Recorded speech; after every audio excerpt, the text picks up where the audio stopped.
Hello and welcome to our podcast series health in harmony, જેમાં આપણે જુદા જુદા હેલ્થ અને વેલનેસના એક્સપર્ટ્સ અને ડૉક્ટર્સ પાસેથી ટિપ્સ અને ગાઈડન્સ લઈએ છીએ કે હેલ્થને હાર્મનીમાં કેવી રીતે રાખવી, આપણે જાતે શું કરવું પડે અને એમાં ડૉક્ટર્સના પણ શું રોલ હોય છે, ક્યારે ડૉક્ટરને એપ્રોચ કરવો અને ક્યારે ક્યાં સુધી કયા સ્ટેજ સુધી જાતે મેનેજમેન્ટ કરવું અને પછી પણ ડૉક્ટરની સલાહ પ્રમાણે એનું મેનેજમેન્ટ કેવી રીતે કરવું. આજે આપણે વાત કરવાના છીએ પેઇન મેનેજમેન્ટ. યસ, આજકાલ તમે આ વર્ડ પણ સાંભળતા હશો કે પેઇન મેનેજમેન્ટના પણ એક્સપર્ટ ડૉક્ટર હોય છે. તો એના માટે આજે આપણે ઇન્વાઇટ કર્યા છે ડૉક્ટર દિવ્યા ચોકસી, કે જે પોતે એનેસ્થેટિસ્ટ છે અને સાથે સાથે 15 વર્ષથી પેઇન મેનેજમેન્ટ ઉપર કામ કરી રહ્યા છે અને પેઇન મેનેજમેન્ટથી લોકોને હેલ્પ કરી રહ્યા છે. તો ચાલો મળીએ ડૉક્ટર દિવ્યા ચોકસીને. કેમ છો દિવ્યા મેમ? મજામાં? નમસ્તે હિનાબેન, thank you very much for calling me here. અને ઇટ્સ અવર પ્લેઝર. અને Divya ma'am, as we know કે આ જે સિરીઝ છે એ પોડકાસ્ટ સિરીઝમાં ટાઇટલ આપણે આપ્યું છે health in harmony. Health in harmony એવું ટાઇટલ છે કે દરેક જણ માટે હેલ્થને હાર્મનીમાં રાખવાના રસ્તા જુદા હોય અને હેલ્થ ડિસહાર્મનીમાં છે એના માટેના કારણો પણ જુદા હોય. રાઈટ? તો તમારી દ્રષ્ટિએ તમારી પાસે જે પેશન્ટ્સ આવતા હોય એ અથવા તમારો લાઈફનો જે એક્સપિરિયન્સ રહ્યો છે એ પ્રમાણે તમે શું કહો કે હેલ્થ હાર્મનીમાં છે તો કઈ કન્ડિશનને તમે હાર્મની કહી શકો? અચ્છા હિનાબેન, આ હેલ્થ ઇન હાર્મની શબ્દ બહુ જ મને યોગ્ય અને સરસ લાગ્યો. Thank you. કારણ કે હું પોતે સંગીતમાં બહુ રસ ધરાવું છું. ઓકે. અને મેં ઇન્સ્ટ્રુમેન્ટમાં વિશારદ કર્યું છે, હાર્મોનિયમ પર. ઓહ, શું વાત છે. તો અમારા ગુરુજીઓ એમ કહે છે કે જે ગીત કે સંગીત હાર્મોનીમાં નહીં હોય એનો કોઈ અર્થ નથી. ઓકે, એનો આનંદ નથી. એનો નથી. મૂળ કારણ એ પણ ખરું કે કુદરતે આપણને હાર્મનીમાં રાખીને અહીંયા મોકલ્યા છે. હા, આમ તો આપણે બધા કહે છે કે જે કહો એ બધું ઈશ્વર કરે છે, આપણા હાથમાં કંઈ નથી, આપણે કશું માગી નથી શકતા. પરંતુ એ આપણને હાથ, પગ, ફેસ બધું જુદું જુદું કરીને મોકલે છે, પણ આપણે પરિશ્રમ કરવાનો કહ્યો છે. Very true, very true. એવું નથી કે બધું ભગવાન જ કરી શકે, આપણને કંઈક તો એને આપવું પડે, નહીં તો બધા આપણે કશું જ ના કરીએ. True, true. અને કદાચ અભિમાનમાં આળોટીએ. હા, સાચી વાત છે, સાચી વાત. એટલે લય બહુ અગત્યનો છે. બાળક જન્મે છે ત્યારે તેનું રડવું, તેનો શક રિફ્લેક્સ એ પણ તમને લયમાં લાગશે. હાર્ટનું ધબકવું એ પણ લયમાં છે. તો આ બધી વસ્તુ ઈશ્વરે આપણને આપી છે, તો આપણી ફરજ છે કે આપણે આપણી હેલ્થને હાર્મનીમાં રાખીએ. Very good, very good. See, હેલ્થને હાર્મનીમાં કેવી રીતે રાખવી એના માટેની મેડિકલ ચર્ચા તો આપણે કરીશું જ, પણ એ પહેલાં એમણે બહુ જ સરસ ફિલોસોફિકલ આ એક આપણને એક સરસ મજાનું જ્ઞાન, જેને કહી શકાય નોલેજ કહેવાય, એ આપ્યું. તો આપણે યાદ રાખવું જ જોઈએ કે દરેક વસ્તુ ભગવાને લયમાં આપી છે, તો એ લયને જાળવવો એ આપણી ફરજ છે અને નહીં તો પછી આપણે કમ્પ્લેન કરવાનો કોઈ રાઈટ નથી. રાઈટ? હાજી. હવે મેડિકલી વાત કરીએ તો શરીરમાં ક્યાંય પણ એક નાનકડું પણ પેઇન હોય એટલે તમારું મગજ પણ, શરીર પણ, તમારા વિચારો પણ બધું જ ઇમ્બેલેન્સ થઈ જાય અને તમને એવું લાગે કે બધી લાઈફની હાર્મની જ જતી રહે છે. રાઈટ? તો સૌથી પહેલાં તો હું એ જાણવા માગું છું મેમ કે પેઇન, ક્રેમ્પ, સ્પાઝમ, એકિંગ આ બધું છે શું અને એના મેઇનલી કારણ શું હોઈ શકે? કોઈ પણ પ્રકારનો દુખાવો. સાચી વાત છે. હવે જે તમે આજે પેઇન મેનેજમેન્ટ સબ્જેક્ટ માટે મને અહીંયા બોલાવી છે, એમની મેઇન ડેફિનેશન તો એવું કહેવાય કે curing the disease, right, by managing the pain.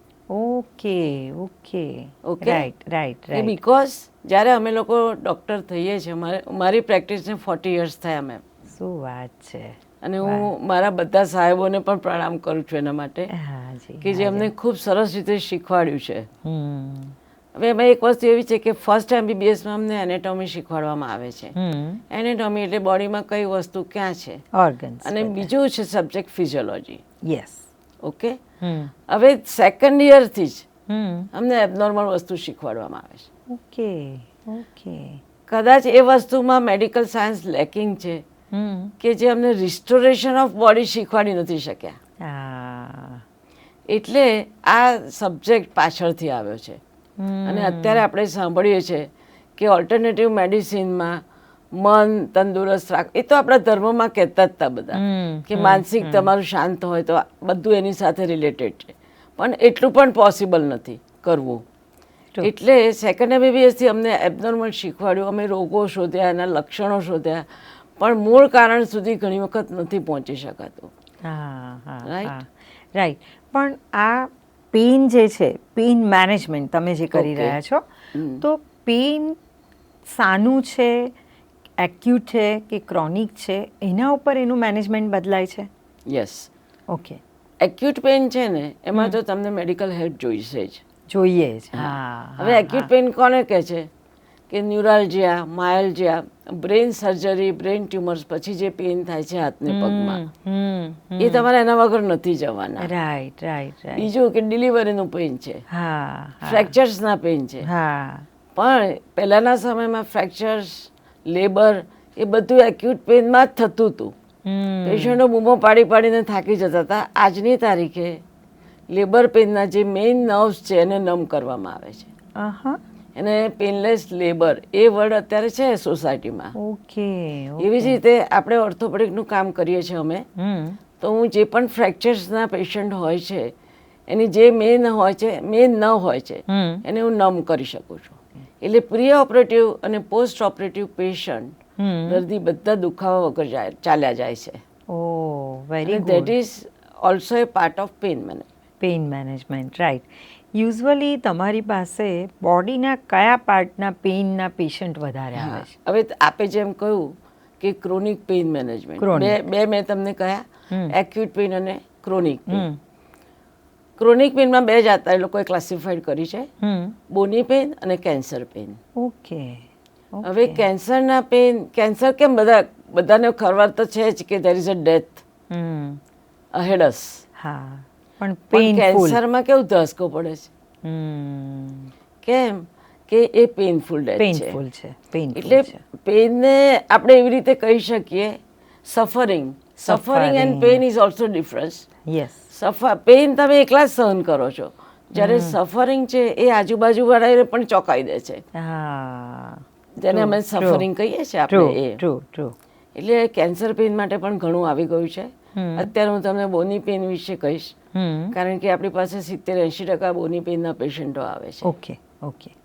અને એમાં કયા પાર્ટના વધારે પેઇન હોય છે? જ્યારે અમે લોકો શીખ્યા ત્યારે અમને એવું કહેવામાં આવ્યું હતું કે લંબર પેઇન એટલે કે કમરનો દુખાવો, હા, એ 70% છે. તમે લંબર પેઇન મટાડતા શીખો પછી તમને સર્વાઇકલ પેઇન અમે શીખવાડીએ. 100 બ્લોક લંબરના આપો પછી તમે સર્વાઇકલ સ્ટાર્ટ કરો. Okay okay. જ્યારે મેં પ્રેક્ટિસ શરૂ કરી ત્યારે સર્વાઇકલ પેઇનવાળા પેશન્ટો આપણે પૂછે કે બા તમે શું કરતા હતા, કે હું ઘઉંની ગુણીઓ મેં બહુ ઉપાડી છે. ઓહ, એટલે લંબર પેઇન પછી સર્વાઇકલ વધારે થાય. સર્વાઇકલ, અચ્છા, હા, ગુણ ઉપાડે. Those were lifting on their heads. હા, માથે, તો એ લોકોને સર્વાઇકલ પેઇન થાય. Okay.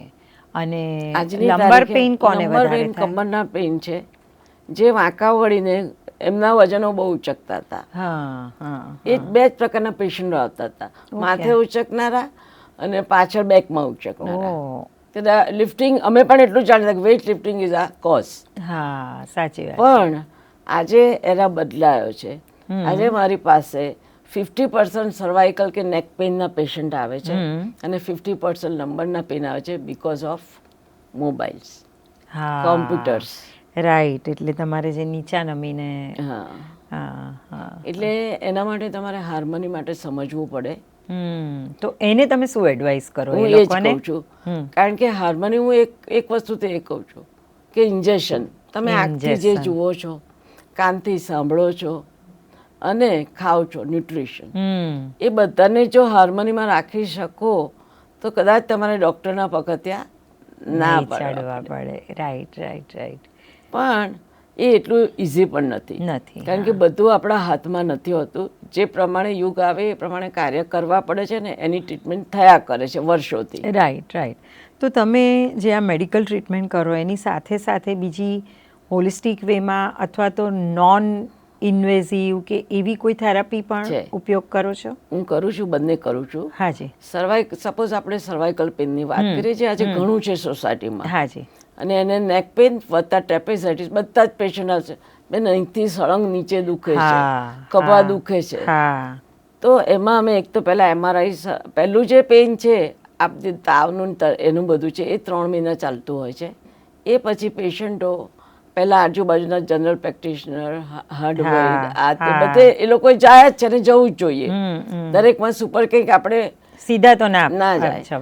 We can't expect like that. Corolla ગાડી લઈને આપણે ભીંડાનું શાક લેવા ના જઈ શકીએ. રાઈટ. કારણ કે આ બધી ટ્રીટમેન્ટો થોડી મોંઘી છે, ડૉક્ટરની મહેનત છે, એમને સમય આપવો પડે છે. એ પછી એ લોકો જનરલ સર્જન પાસે જાય છે, ઓર્થોપેડિક્સ પાસે જાય, બોની પેનમાં પર્ટિક્યુલરલી. ત્યાં એમને ફિઝિયોથેરાપી સારી કરાવડાવે, કેલ્શિયમ સપ્લિમેન્ટ્સ આપે, એમના બોન સારા કરે. કારણ કે લોકો એમ માને છે કે બોન્સ એની જાતે રહે છે. ના, ઇટ રિક્વાયર્સ ઓલ્સો મેનેજમેન્ટ. હાજી. બરાબર. એ પછી બોન્સ વચ્ચેની ડિસ્ક ખસી જાય ત્યારે નર્વ પેન ચાલુ થાય છે. આખા તમે જુઓ તો 32 મણકા છે, તો સર્વાઇકલ, લંબર બધું જ છે એમાં. ટ્રુ. રાઈટ. તો એનું માળખું એવું છે કે 2 બોન વચ્ચે ભગવાને ડિસ્ક આપી છે જે વજન ઉચકે છે. ત્યાં આગળ અમે કામ કરીએ છીએ. એટલે સર્વાઇકલ પેનમાં તમે જુઓ તો એને એક્સરસાઇઝ, ફિઝિયોથેરાપી પતી ગઈ, સર્વાઇકલ કોલર પતી ગયો, ટ્રેક્શન પતી ગયું, અને પછી એવરીથિંગ ઇઝ ઓવર નાઉ. પછી આવે છે પેઇન મેનેજમેન્ટ. તો એનું ડ્યુરેશન યુઝ્યુઅલી કેટલું duration? Yes, we consider 3 to 6 months. 3 to 6 months. First, the patient comes to us. We say, "Have you gone to orthopedic surgeon? Have you gone to a spine surgeon?" Then we refer to them. They try that thing and then come to us, because pain management practice basically anesthetist, orthopedic surgeon and physician એ જ કરી શકે છે. When I went to USA, ત્યાં આગળ આપણા જ, હું તમને સાચી વાત કહું તો હિન્દુસ્તાનના ઓર્થોપેડિક સર્જન, કારણ કે જે બેઝિક ત્યાંના સિટીઝન્સ છે, રાઈટ, એ તો ઓર્થોપેડિક જેવી હેવી લાઇનમાં આપણે ના જવા દે, કારણ કે આપણું બેઝિક ઇન્ડિયન હોય. Very true. એટલે એ લોકોએ આ લાઈન વધારે દોડાઈ. અચ્છા. Because they know whole the anatomy of everything. Right. અને ત્યાં જઈ અને બ્લોક આપે છે, because as a anesthetist we can handle all emergencies. સાચી વાત છે. એટલે અમને પણ બધી ઇમરજન્સી તમને, કારણ કે તમે અટેન્ડ જ જુદી સર્જરી કરેલી હોય, અને આ બધી નર્વ્સ ઇનર સાઈડ હોય છે. ઇટ્સ લાઈક એ શું કહેવાય કે એને ઉપર ચકલી બેઠી હોય ઝાડ ઉપર, એને તમારે શોધવાની છે નીચેથી. અથવા તો એવું પણ કહી શકાય દરિયામાં જઈને મોતી લાવવાનું છે. સાચી વાત છે. It requires special training. કોઈ સ્પેસિફિક પેશન્ટની કન્ડિશન બહુ જ સિવિયર હોય અને એમાંથી તમે એને બહાર લાવ્યા હોય, એવા કોઈ કેસની વાત કરશો? ઘણા કેસીસ એવા છે, કારણ કે લંબર પેઇન્સ તો તમને ખબર છે, કમરના દુખાવા. Almost 70-80% patient in the society lumbar pain હોય. ઓકે. એમાં અમે લંબર ડિસ્કમાં જઈ, ડિસ્કમાં હું ઓઝોન આપું છું. ઓઝોન શું છે? ઓઝોન એક ગેસ છે, ઓક્સિજનમાંથી બનતો. ઓક્સિજનમાં 2 પરમાણુ હોય છે, એમાં એક વધારે હોય છે. ઓકે. એટલે એની આખી ક્વોલિટી ચેન્જ થઈ જાય છે. એ એક્સટર્નલ છે કે એને you have to generate ozone in your OPD. Okay. It's not available everywhere. અચ્છા. કારણ કે એ ગેસ છે. ઓકે. અને એક મોટી બ્રાન્ચ અત્યારે ઓઝોનની સ્ટાર્ટ થઈ રહી છે, કે ડિસ્કમાં જઈને હું ઓઝોન આપું છું, એ ડિસ્કને શ્રિંક કરે છે. બરોબર છે. અને બીજું કે મોસ્ટ ઓફ સાચું કહીએ તો એમાં સ્ટીરોઇડ પણ અપાય છે રૂટ્સ ઉપર. સ્ટીરોઇડ શું કરે છે? ઇન્ફ્લેમેશન કાઢી નાખે, જે મેડિસિનથી નથી થઈ શકતું. એટલે don't go for medicines more than 3 months. તો ઇન્ફ્લેમેશન રિડ્યુસ કરવા માટે બીજી કઈ તમે એડવાઇસ આપો પેશન્ટને? ઇન્ફ્લેમેશન રિડ્યુસ કરવા માટે પ્રાઇમરી તો મેડિસિન જ છે, મેડિસિન્સ આવશે અને ફિઝિયોથેરાપી આવશે. ફિઝિયોથેરાપીથી આજુબાજુના સ્ટ્રક્ચર સ્ટ્રોંગ થાય છે, હા બરોબર છે, સ્ટ્રેન્થન અપ કરવા સ્ટ્રેન્થન થાય એટલે એની પર લોડ ના આવે. લોડ ના આવે. પણ I am comfortable with ozone. Why? એ ઓઝોન ઇન્ફેક્શન ઓછું કરે છે. અચ્છા, રાઈટ. નહીં અને તો- એમાં ડ્યુરેશન કેટલું હોય? ક્યારે બીજી વાર Treatmentમાં? આપવાનું? હા, ઓલમોસ્ટ પેશન્ટ્સ નથી આવતા પાછા. એક વારમાં જ થઈ જાય? હા, 1 કે 2 બ્લોક હોય છે, અચ્છા, પણ I have follow up also. Sometimes doctor તરીકે હું એમ કહું કે આમાં સરસ મટી ગયું અને હવે કોઈ આવ્યું નથી, એવું નથી. હા, we have 15 years follow up. Right right right. અને એ ફોલોઅપમાં અમે પેશન્ટોને પૂછીએ છીએ. એટલે મેઇન ક્વેશ્ચન એ છે કે 10માંથી 3 પેશન્ટ સર્જરીમાં જાય છે ઓકે ઓકે ઓકે. અને 10માંથી અમે 2 પેશન્ટને કશું જ નથી થઈ શકતું. એ સર્જરીથી બી સારા નથી થતા, આમ અને પણ નથી આનાથી થતા, પણ નથી થતા. અને બાકીના અમે 6 ને સારા કરી શકીએ છીએ. વાહ, પણ 6 ને કરી શકીએ છીએ, એ અને બહુ એ મોટી જે તમારો વાત છે મૂળ ને? ક્વેશ્ચન છે કે ડિસ્કના પેન અમે 90 years સુધી ઓછું કરી શકાય છે. અચ્છા, that is a main advantage. શું વાત છે. એટલે એજિંગનું જે પેઇન હોય છે હા. એમાં પણ તમે મેનેજમેન્ટ કરી શકો છો? અને એમાં સર્જરી કેવી રીતે કરી શકાય? ના, સર્જરી પોસિબલ નથી હોતી. ઘણા આ મેઇન વસ્તુ એ જ છે કે બિફોર સર્જરી છે. બિફોર સર્જરી ઓછી થઈ જાય. ઘણા લોકોને કાર્ડિયાક પ્રોબ્લેમ હોય, લંગ્સના પ્રોબ્લેમ હોય, એને બીંગ ના. એનેસ્થેટિસ્ટ અમે જ ના પાડી કે ના આને હાથ પાડો, ના બરાબર અડાડો. છે બરાબર છે. સર્જરી પણ સારી છે, ઇટ્સ અ કમ્પ્લીટ ટ્રીટમેન્ટ, પણ એના પછી શું? Hmm. Still there is a pain. તો પાછું આ રેડિયો ફ્રીક્વન્સીથી પેઇન જતું અને રહે. કઈ ઉંમરના લોકો વધારે આવે છે પેઇન એ તો મેનેજમેન્ટ નેચરલી માટે? આપણા મધ્ય આવવાના ને 50 to Middle age. 70. Middle કારણ કે એ લોકોને હોપ્સ છે હમ. કે મારે આગળ કરવું છે. ઘરે રહેતા હોય કે ભાઈ દાદા દાદી જ રમાડું, કામ કરતા હોય તો મારે હજી હા, ફેક્ટરી કરવું છે. It's a society culture. Right right right. 80 વર્ષ અડધા જ છોડી દે છે કે હવે મને આમ જ રહેવાનું છે. હા, પણ અમે લોકોને ખંખેરીએ છીએ કે ના, તમારું સારું થશે. We have hope, so you get the hope. Right. તો પેરાલિસિસની જેમ કે પેશન્સ રાખી અને અને તમે એક, એ લોકોને હા, ટ્રીટમેન્ટ શકો. આપી અને પેઇનમાંથી બહાર લાવી શકો છો ને? Usually I ask 3 questions from the patient. હા, હું સામેથી જ એમને કહું છું હા. કેટલું સારું થઈ શકશે, કેટલો વખત સારું થઈ શકશે, અને શું પૈસા થશે. રાઈટ, બહુ સાચી વાત છે, બહુ સાચી વાત છે. ચોથો ક્વેશ્ચન કઈ તકલીફ નથી ને આમાં, આગળ નહીં નુકસાન થાય. ફોલોઅપ, હા બરોબર. એટલે હું પાછળથી શરૂ કરું છું. Right, very good. અને આ પેઇનની જ્યારે વાત થાય છે તો માઇગ્રેનનું જે પેઇન હોય યા, એની પણ ટ્રીટમેન્ટ હોય છે તમારામાં? માઇગ્રેન ટ્રીટમેન્ટની પેઇન મેનેજમેન્ટમાં ખરેખર ટ્રીટમેન્ટ નથી, નથી. કારણ કે we are more and less related with the nerves. Nerves. તો વધારે મોસ્ટ ઇફેક્ટિવ કયા પેઇનમાં છે? Lumbar pain, cervical pain, knee pain, all joints. અચ્છા, ની પેઇનમાં પણ? ની પેઇનમાં બહુ સારું છે. અચ્છા, તો સર્જરી છે ને બીક લાગતી હોય નીની સર્જરી અને ના કરાવવી હોય કે ના જરૂર નથી અથવા કરાવવી જ નથી, એવું ડિસિઝન જે લોકો લે એ લોકો આ ઓપ્શનમાં જઈ શકે, રાઈટ? એમાં બીજું ઓપ્શન એક કહું તમને કે અત્યારે ની સર્જરીનો આર્થ્રોપ્લાસ્ટી નો એરા આવી ગયો છે. હા, આર્થ્રોપ્લાસ્ટીનો આવી ગયો છે. પણ ડોક્ટર્સ તો બધા સારા છે, કારણ કે આ સોલિડ ટ્રેનિંગ હોય, પણ આવી વખતે ઘણા લોકો નાની ઉંમરે ઓપરેશન કરાવી દે છે. પછી એનું લાઈફ સ્પાન ઓછું હોય પાછું એનું. એટલે અમે લોકો અમારા અનુભવીએ 70 વર્ષ પછી કરાવ, 60 થી 65 પછી ની surgery is best, because it is artificial. હા, એટલે 15 વર્ષ પછી થોડી તકલીફ પડે છે એ લોકોને. અને સર્જરી પછીનું જે પેઇન હોય એના મેનેજમેન્ટ માટે પણ આવે છે પેશન્ટ? એમાં સર્જરીનું પેઇનમાં બહુ સારું રિઝલ્ટ આવે છે. Okay okay, very good. અને એકચ્યુઅલી હું તમને કહું કે બીજા દેશોમાં તો પોસ્ટ સર્જરી માટે જ આ શોધાયું છે. એક્ઝેક્ટલી પોસ્ટ સર્જરી એ લોકો થેરાપી લેતા જ હોય છે. જ્યારે અહીંયા કેવું છે કે સર્જરી કરાવી હવે શાનું કંઈ કરવાનું એમ, એવું એક એન્ડ ઓફ માય પ્રોબ્લેમ. હા, બસ એવું એક્સપેક્ટેશન એવી જ હોય કે આમ મેજિક મિરેકલ થઈ જવો જોઈએ, આજે સર્જરી કરી એટલે કાલે ઓન ટોઝ એમ, એવું છે. અને પછી હેરાન થાય છે, પણ then they don't come to our clinic. એક જાતનો એમનો ટ્રસ્ટ તૂટી જાય છે. ટ્રસ્ટ તૂટી જાય છે કે આના પછી બી સારું થઈ શકે છે. હા, સાચી. બાકી એકચ્યુઅલી હું તમને કહું, પહેલા એને ફેલ્ડ બેક સિન્ડ્રોમ કહેતા હતા.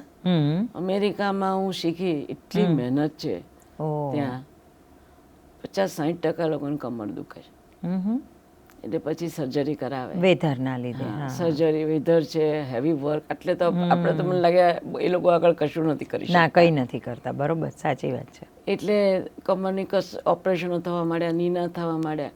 પણ એ પેશન્ટો જ્યારે પાછા આવ્યા ત્યારે આ દેશ રહે એમ નથી, એની રિસર્ચ શરૂ કરી. રિસર્ચ ચાલુ કરી. અને એના માટે હું તમને કહું કે રેડિયો ફ્રીક્વન્સી મશીન શોધાયું છે જે 10 લાખ, અત્યારે એની કિંમત 15 થી 20 લાખ છે. મારા પ્રાઇવેટમાં તો છે, પણ ભગત સાહેબે મને હેલ્થ એન્ડ કેર ફાઉન્ડેશનમાં પણ આ મશીન પ્રોવાઈડ કર્યું છે. ઓકે. અને એના લીધે અમે આ ટ્રીટમેન્ટ બહુ નજીવા ભાવે કરી શકીએ છીએ. બહુ સરસ. અને ઓઝોન મશીનમાં તો હું મારી જાતને એવું માનું છું કે જેને જોઈએ એને હું હેલ્પ કરી શકું છું, કારણ કે ઓઝોન હોલિસ્ટિક છે. બિલકુલ આજ સુધી ઓઝોનમાં કોઈ મરી જ નથી ગયું. હા, સમજી ગઈ. હોલિસ્ટિક છે અને એની લાંબો સમય તો ટ્રીટમેન્ટ લેવાની નથી. એટલે અમે આ હોસ્પિટલમાં નજીવા ભાવે ઓઝોન કરીએ છીએ, રેડિયો ફ્રીક્વન્સી કરીએ છીએ અને ઓલ બ્લોક્સ ઓફ ની joint. Very good, very good. એટલે મારે કહેવાય નહીં, કારણ કે પ્રાઇવેટ તો બધા કરે જ છે આ દુનિયામાં. મને ખાલી પેલા તો સાહેબને ખબર નહીં કે પેઇન મેનેજમેન્ટ શું છે, પણ એ લોકોએ મને આપ્યું attachment. I have one single room. આપણને ઉપરના મેનેજમેન્ટ ના કહે, પરંતુ નીચેના સ્ટાફને એમ થાય કે બેન તમે જગ્યા રોકો છો, હમણાં અહીંયા ન્યુરો સર્જન આવશે, હમણાં ઓર્થોપેડિક સર્જન આવશે. રાઈટ, કારણ કે એ લોકોનું કામ પણ બહુ સરસ હોય છે. આજની તારીખે મને ઓઝોન ક્લિનિક જુદી આપી છે, ઓપીડી જુદી આપી છે, ઓટીનો ટાઈમ આપ્યો છે, અને મારી સાથે 5 ડોક્ટર બીજા છે. બહુ સાચી વાત. Because so nice of you. Because pain બહુ જ, જેને કહેવાય ને કે આમ કમ્બરસમ, દરેકની લાઈફમાં કોઈ પણ પ્રકારનું પેઇન. એટલે મને એવું લાગે છે કે ડૉક્ટર પાસે કોઈ પણ કારણસર જાય છે પેશન્ટ, ત્યારે પહેલાં પહેલી કમ્પ્લેન તો પેઇનની જ હોય છે. એટલે તમારી બ્રાન્ચ બહુ જ ઇમ્પોર્ટન્ટ છે. એટલે તમને જે કંઈ ફેસિલિટી આપી છે એ બરોબર જ છે, અને લોકોને પણ એની બહુ જ જરૂર છે. So thank you very much Divyaben for giving us this nice information. અને બસ એકોર્ડિંગ ટુ યોર એજ પણ તમે આ કામ કરો છો, કરતા રહો એવી ભગવાનને પ્રાર્થના. Thank you, thank you. So આજે મેમે આપણને જે વાત કરી પેઇન મેનેજમેન્ટની, એના ઉપરથી તમને ખ્યાલ આવ્યો હશે કે પેઇન એ એક non separable part of our life. કોઈક ને કોઈક પેઇન તો લાઈફમાં થતું જ હોય છે. એ મસલનું હોય, બોનનું હોય કે બીજા કોઈ ઓર્ગનનું હોય, રાઈટ. પણ એને તમારે ટ્રીટ કરવા માટે સર્જરી એ જ ફાઇનલ ઓપ્શન નથી. એના પહેલાં આ પણ તમે કરી શકો છો અને સર્જરીને અવોઇડ કરી અને આમાંથી બહાર આવી શકો છો. તો ચોક્કસથી પેઇન મેનેજમેન્ટ માટેના જે કંઈ એડવાન્સ થેરાપી છે એની તપાસ કરજો અને એનો લાભ લેજો. અને આપણને દિવ્યાબેને કહ્યું છે કે હેલ્થ કેર ફાઉન્ડેશનમાં આ બધી જ સેવા આપવામાં આવે છે, તો તમે ચોક્કસથી ત્યાં જઈ શકો છો. Thank you. Thank you.